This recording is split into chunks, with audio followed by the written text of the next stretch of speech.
Got a truck pulling up. Oh, he got it. Can he hold it? Up, going down. Boom! Oh yeah!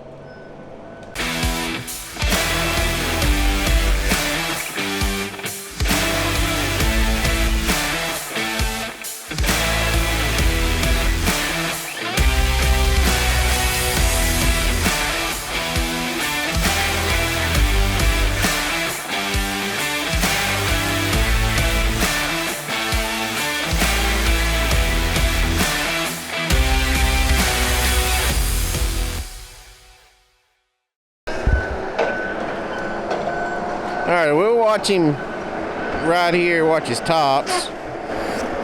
He's going to get over here close to us in a second. And we're going to watch him cut some of these. Yeah, he's fixing to cut these couple trees right here on the edge.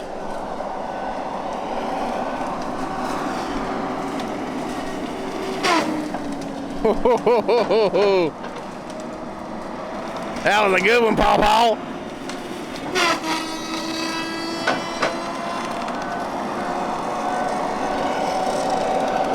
Not sure if I got the second one in there, but we got the first one, I know that. You can see we're working on the side of this road here. That's what he's doing, he's daylighting his road. His access is just behind him, and he's cutting a short road to this corner right here. So I got something I want to show y'all when we get done watching this. He's moving around, I'm not sure where he's going. But this is a clear cut that was done last year. Getting out a little bit of trash. This is a clear cut that was done this year. This is a clear cut that was done about 4 years ago. And this stuff is 18 years old. So I'm going to show y'all here in a minute. We're gonna talk about the silviculture side of the forestry industry just as soon as we get done watching Brady here. So what he's doing, he's grabbing them bushes and he's raking them back. What he can't reach easily from inside when we go to track, because we're going to have to go back this way. Either I'll take the skidder and shove them bushes back in, like that big cluster of bushes right there. I'll shove them back in with the cutter or with the skidder as we go by, or if the cutter tracks back that way, if we have to go to the back and clean up that pocket in the back of first ending, that's what we'll do. There's a lot of tracking back and forth around right here. It's a little bit slower with the track cutter, but when you got that big head that's on that one, it doesn't really slow you down that much. He probably can't see it. He might have just saw it. It's probably what he's coming after. But I really wish he would get this tree right here, because if y'all look up, you see how it's got that big screwed up top? This one's a good tree. I think that's what he's coming to get. No. I didn't want him to cut that one.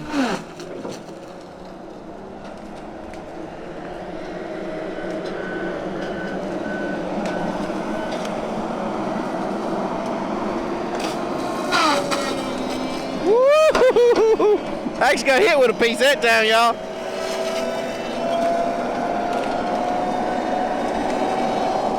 I see what he was looking at while he cut that one.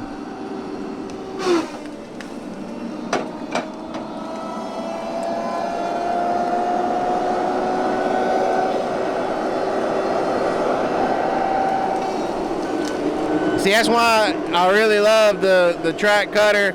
You see how he just tucked up in there, and he tucks up in a little ball, and he can just spin around and round and round. Now that other big one right there, I don't know if y'all can tell. Yeah, y'all can see it now. That's a fork. That one needs to go. Oh, he's fixing to lose it. He's about got his head maxed out. I know.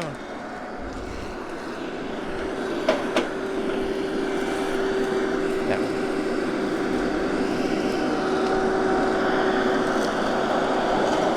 That big one? Yeah. Look up. Yeah. Forks. No. The other one. The other one. One on the side of the road.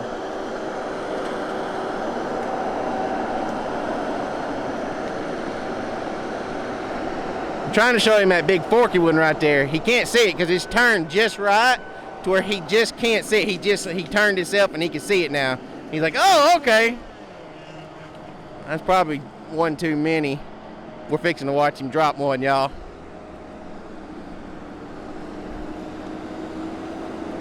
And we got a truck pulling up. Oh, he got it. Can he hold it? Up, going down. Boom! Oh yeah! John Deere power. The truck coming in. Them's are good. Them's are good. Puppy's coming out. He needs me to go get his paperwork.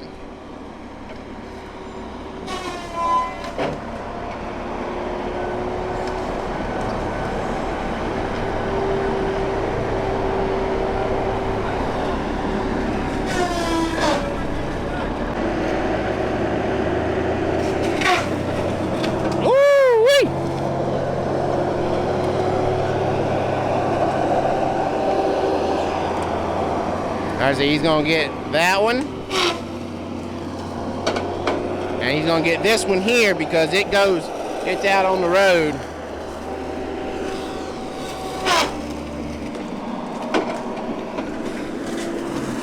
Puppy gonna back up here and get right in our way.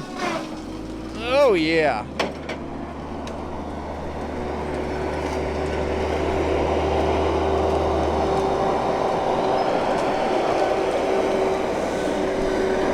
He's gonna take this one and knock it down. He may cut it, may bunch it. Yeah, he's gonna bunch it. And see that, when it gets to the loader, we'll just throw that away. That was a trash tree. It meets mill spec, but it's not. See, well, he's gonna go ahead and sort it out.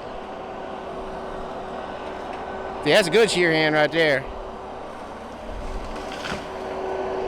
So now all he's got left is this little corner right here.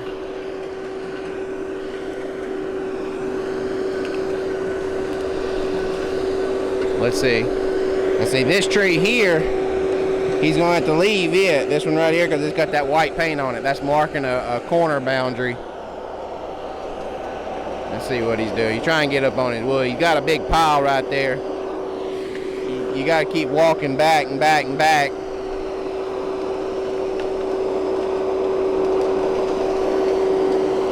And you end up with a big old pile of wood over there for him to have to work over.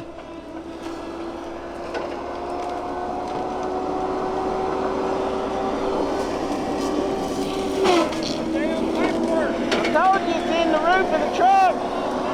No. That's a lime tree.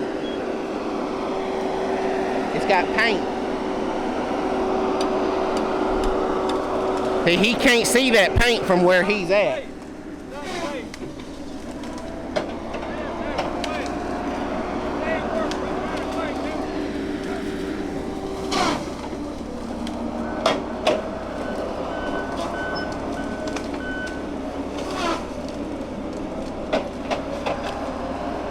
Usually I'll come find these trees like this and flag them with pink flagging all the way around so it's easy seen and he knows to leave it.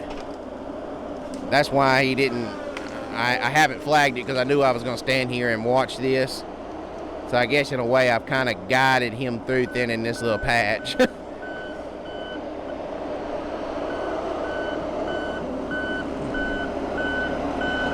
Needs about 2 more foot of boom.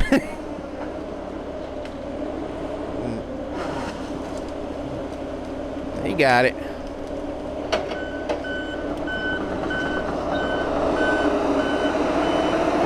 Alright, y'all, we gotta go do some other stuff. We'll be back in a minute. Alright, so we're gonna give y'all a real quick silviculture. There we go. Silviculture lesson. Silviculture means just replanting. The way I always labeled it is just the evolving life of a stand of timber. Alright. So we're gonna start over here first. And this is gonna work out so perfect because it's right in a crossroads. It's gonna work out perfect. Okay, so y'all see this clear cut here. I'll zoom y'all in on it so it kind of focuses more on the clear cut. All right, so y'all see everything back across this way. I want to say it was like 100 and I think that's 180 acres is what they cut there, or what that whole, from that timber line back there to that timber line there to this road and to this road. I think that was like, it was like 160, 180 acres, something like that. All right, so they just done this clear cut about a month ago. As they were leaving out, we were moving in, and we've been here for a touch over a month now. So you clear cut it, and it's going to stay like this. This will not be planted this year. It's done too late. It was too late whenever they first finished it. They'll burn it sometime next fall, and all these big piles of trash that you see, they'll more than burn up. Now, like this big pile of junk butts that you see right there, that will be, most of that will burn, especially after it lays there all summer and kind of rottens down. It'll pretty well burn. All right, so they're going to replant this next year. This clear cut just got replanted this year, and I'll walk y'all over here to this and show y'all some of the stuff, some of the little old trees. But they just replanted this winter, and if I understood them right, they clear cut this early spring, I believe is what they said. Looking, trying to see if I can find the little, there it is. They're really hard to find right now because they're so little. All right, so this right here, this little old tree is your little seedling. I got one here. Y'all see that next one? Let me actually turn my brightness down a little bit so I can, there we go. All right, right there is the next one. But this one right here, you can see it's, I don't know, about 8-10 inches tall, something like that. Maybe 12 at the highest point right here. But this tree is gonna be forked because you see it's got the fork already right there and everything. That tree's gonna end up being forked. So will that one right there. But this next one, this is gonna be a good tree. As you look, you see it's already nice and straight. And this is the new growth. This lighter green right here, that's the growth that it's already put on this year. And put my hand there beside it. That's at least 6 inches that this tree's put on this year. And this tree, this is where it was whenever they planted it. This brown right here, whenever they stuck it in the ground, it was right here. And since they've stuck it in the ground, it's grown this much already. So, this is what a clear cut looks like after it's been replanted. They've burned it. You can see the old debris. It's got the char marks on it. Now, all of this stuff will rot, compost, go back into the ground as fertilized nutrients for the trees, the baby trees that are standing here. None of this will be here when I come back to to thin it in 12 years. Next time this will be touched by a logging crew will be 12 years from now. I say 12 years. If it grows well and we're in a bind, it could be as early as like 10, 11 years. But on average, this is going to come online at 12 years old. And this was also a very, very big clear cut. Very big clear cut. Y'all can see how their piles over here. I'm trying to zoom y'all in so y'all can see. This is where they had their old landing area right here. And you can see how their piles are flattened out. A lot of it has rotted off already. Rotted off, rotted away, however you want to say it, already. And whenever the dozers come through here, they leveled their blades, kind of pushed a lot of it off. And if you stand right here and look, you can see there's like a row of stuff right here. There's a row of stuff right here. This is where their little planting mechanism, if they were dragging it behind, I believe they were dragging this. They planted this with a dozer and a little tree planter that the man rides in. But the man would have been riding in this little thing, and it'd have been drugged down this little alley right here, and then over here, same thing. But that's what these little rows are from. This is where the dozer went down, or the man that was planting the tree. All right, so you give it 4 years or so, That's about what this is going to be over here. I think this stuff is about 4 years old. And it'll start looking like this. This stuff is about 7. The shorter stuff is about 7 foot tall. The taller stuff is already about 9 feet tall. So it's overhead high. And don't hold me to this, but y'all see how we got clear cut, diagonal across the crossroads, clear cut, stand of timber, and head high stand of timber. I believe they can't, there are rules and regulations to where they couldn't have just come in here, clear cut this, clear cut this, clear cut this, and you know, this wouldn't been ready yet. Just say they wanted to clear cut it and haul it for an emergency pulpwood clear cut, they couldn't clear cut this right now. The clear cuts have to be diagonal of one another like this, and I may be wrong, I may be telling y'all complete lies, but this is what I remember being told years ago through my forestry learning in high school. But this like here, this is 4 for sure. It might even be 5 years old, but 4 for sure on that. And then you got a stand of timber that is 18. Actually, I think this particular stand is 19 years old. It is 1 year older than the other second thinning down the road that we've been cutting. But this right here will be ready to clear cut in another 10 years. And in 10 years time, this will be almost ready to first thin. This will be a couple of years behind us over here, getting ready to first thin. So they'll be able to clear cut this, and then this will be up, this will be up, this will be clear cut here, clear cut there, stand of timber here, stand of timber there. And they're supposed to do something with like wind breaks. It also gives wildlife, you know, you don't have just thousands. I mean, even though, yeah, this is a big clear cut, same thing with the one behind us. You see those snags out there in it? That gives the birds somewhere to stop on the way across. You know, and then when they do get across, they got somewhere to kind of hide from predators in here. This stuff right here is going to be loaded with like rabbits and stuff. There's so many regulations on this stuff to prevent us from just coming in here and mowing down timber and not giving any whim or care to the wildlife and the environmental stuff.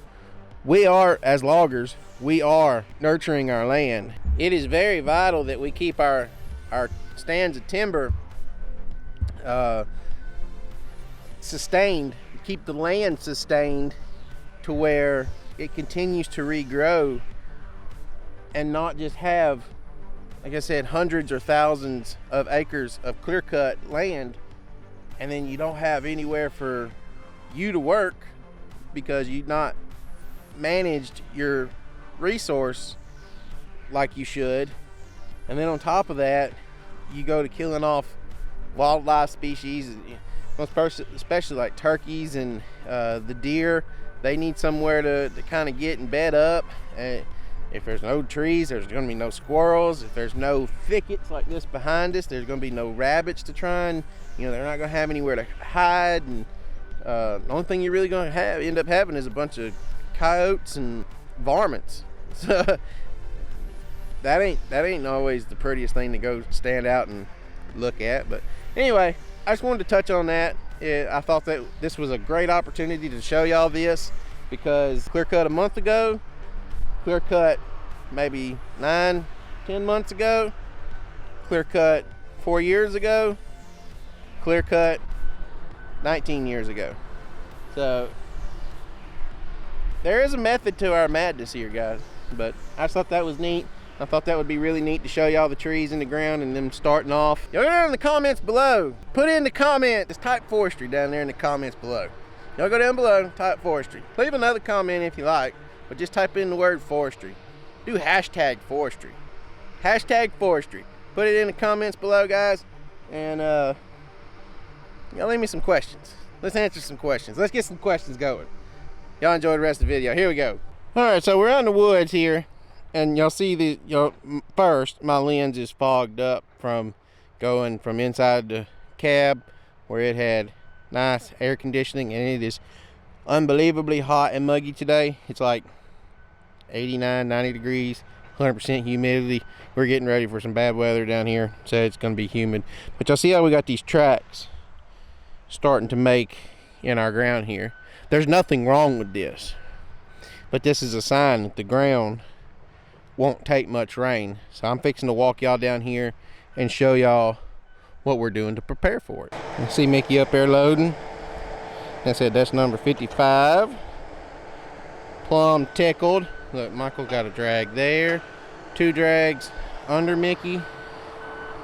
Another drag here. So let's see. 1, 3, 4, 5, 6, 7. That's almost 2 loads he's got headed up ahead of his loader. And y'all see him down there? What's he doing? If I can stop shaking. Oh, we're building mats. Look at it. Look at it. Would you just look at it? We're gonna go down there and get closer up.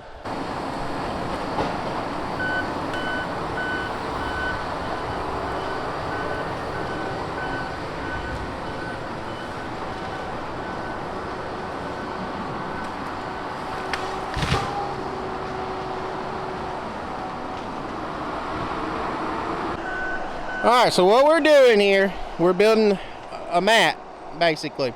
And this, I mean, I ain't gonna lie to nobody, this is a hell of a job building mats. So, y'all remember how I explained how we lay out our tracks of timber? Alright, we got some short rows going this way. This is where our meat and taters are coming from off this side over here. This is where we're making our wood right now.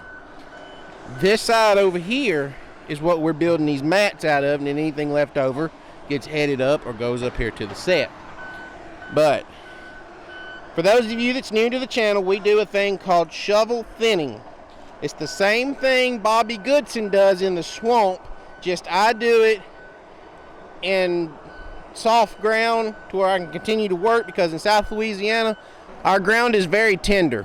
That's the best analogy or wording I guess I can give you for it. So you remember how I showed you back there how the ground was already starting to track up? And y'all look right there. It's doing the same thing already down here, except worse. And we're going, I don't know if y'all can tell, but we're going downhill. So the further down this hill we go, the wetter it's going to get. Now the down rows are fine. Just whenever they first thin this, anybody first thins this, and I've showed y'all, I've done it 100 times, where we take our trash, put in this access, and build it up with a trash mat. You don't have the trash coming out of it in a second thin. So if you're gonna trash, or if you're gonna mat, so to speak, your access, you're going to build these tree roads. I call them, they're mats, but I call it building an access road. And that's basically what you're doing, is you're building a road out of timber. And y'all see, Michael's got this mat built right here, and this is as perfect of a mat as you can ask for. Now it's like he's got this one slid back a little bit here, and this one, that one, and that one, and that one.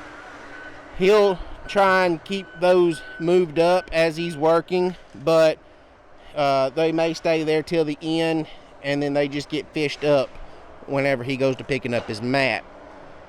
But we'll leave the trees here on the ground until we get all the way to the end of the access back there, which is going to be about 1/4 of a mile, and then Michael will have all this wood left over to pick up. So for a shear man, it's kind of like insurance, if that makes sense, because he's busting his butt cutting this side of the road, and the skidder is staying right on top of him, and he's got this over here where he's getting most of his, like I said, meat and taters from. This is where we're making our money out of it right now, and trying to stay ahead of the skidder. Whenever the shear man gets done cutting all the way back here at the back, the skidder will have all this to pick up, and there'll be sometimes 10-20 loads of wood come out of a 1/4 mile access. So he'll have sometimes a day or two of picking access up that the shear man is technically ahead. And if you can ever get one track, and you continually start matting like that, you can ever get one track where your shear gets ahead, then you got it whooped. Michael's not going to build a mat, looks like right here, but he's actually pulling, like I said, his short rows from over here. Y'all watch him come out of there. And then he may put some down right there. He may get like a couple pieces off of that right side there that he's coming out of and put down, because it makes it easier to, instead of trying to get your tops from over here to over there, your tops are already over here. So all you got to do is just get it straight. So what he's fixing to do, y'all saw him split his drag there. I figure he's fixing to pull up here and set that down. He may just have to split it to where he can get out, because that wood, y'all saw that Skidder just went to spinning. That wood is slick, slick, slick. Yep, he's using that wood that he split to build his mat. Let's get over where we can watch. All right, you see how he's got it heeled up? He's gonna spin it around.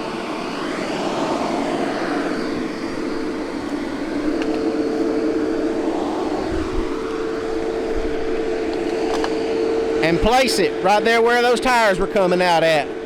Now, I've showed this a few times. I haven't really had to do this a bunch this winter because it got wet on us, but it didn't get to the point where we had to stay doing this all winter, thankfully, because one, it takes time to do it. Two, they don't pay for it, and I'm not knocking my company for it, but they don't necessarily like us having to do it because they don't pay for it, and they know it's costing us money to shovel. But building an access like this isn't necessarily costing you a whole bunch of money, especially when I have 2 skidders running, because this is insurance to be able to work tomorrow if it rains tonight, like they're saying. And y'all heard I said if, because there's never any guarantee that you put all this work in and it's going to pay off, and you have this, or you know, you have that money in the bank, so to speak. Sometimes you may do this and it be for nothing because it don't rain. See how that thing spin? He's actually not doing too bad right now because the bark is still on the trees. But whenever he makes a few drags and it gets the bark knocked off of it, that stuff becomes like an ice rink.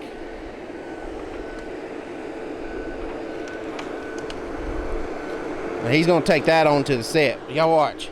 Y'all see how he's having to push himself? He's having to push himself and then go, and then push himself and then go. And you see he gets to the drag or the mat up there that's got some dirt and stuff walked up on it, and it went on and took off. But this is just like insurance. So you're being able to, you know, it's not guaranteed bulletproof that you're going to work tomorrow, but this is the area that's going to cost you a day's worth of work or run you out of a hole, is your access. Usually your down rows you can kind of mediate with, and there's not a whole bunch of wood coming off of one. I mean, there is, but you know, you may have a load come off of this row. All right, well then in this mat right here, you may have 40 loads come across this mat of wood, and that access ain't gonna stand up to 40 loads of wood crossing it. I know I jumbled a bunch of stuff in there. The mat and stuff goes real deep, real quick, with details, a lot more than most of you want to sit here and listen to me. But I figured I'd come down here and show y'all this, show y'all how we're preparing for rain. I think it looks pretty cool. Alright y'all, that's the end of the video. Thank y'all so much for hanging out with me and watching yet another video of mine. I have no idea where we're at for load count this week, or today. I lost count. All I can tell y'all is we are at 55 loads for the week. And today is Thursday. We've done almost 5 days worth of production in 4 days. Mickey de-limbed everything by himself today. Brady cut everything by himself. And Michael skidded everything but maybe 3 drags by himself. I can't express how proud I am of my job. Hands. I told them we was going to hit it hard this week, and they stepped up and really come through for us. So, anyway, got a big wood pile piled up. We got 10 loads to our paper mill tomorrow to come get. They cut us off at the Marco mill. They cut us off. They're closing today at 5. In a couple hours, they're closing. And they should be open back up Monday, but they're not taking any wood deliveries till Monday. For sure till Monday, mostly because tomorrow's Good Friday and Easter weekend. So yeah, we're gonna haul 10 loads to our PCA mill. Thankful we're gonna be able to kind of shuffle some loads around, and our company's gonna get us some extra, and we're going to end up with a great week. If everything falls out right, we'll end up with 65 for the week. We haven't seen 65 loads since sometime last summer, fall, or late fall, or early fall, late summer is the last time we saw a load count that good. Ecstatic. We're super pumped. Going to do some cooking or buy a box of chicken or something for the crew. Maybe something else. Who knows what. Anyway, y'all go subscribe for me. Hit the like button. Smash it. Whatever you want to call it. Make sure you're, like I said, make sure you're subscribed and click that little bell beside the subscribe button so you get notified whenever I go live, post a picture or something, and anytime I post a video, y'all get notified. Hey, he's got a video, so you don't ever miss a video. I try and post videos every day at 11 a.m. Sometimes they're real early, sometimes they're kind of later. It just depends, but I try and shoot for 11 a.m. every day, guys. If you're new to the channel, my name's Thomas Johnson. Son portion of the father and son ran business, Thomas Johnson Logging, out of DeRidder, Louisiana. And like I said, I appreciate y'all so much for all the support and watching today's video. It's been fun making it. Today's video had a lot of good, just random shots of things working. The silviculture talk, I enjoy doing that kind of stuff, showing y'all the backside of this stuff. But anyway, like I said, appreciate y'all so much. Y'all go subscribe for me, hit that like button, and till tomorrow, whenever the next video may be. If it's not tomorrow, it should be, but just in case it's not, I will catch y'all next time.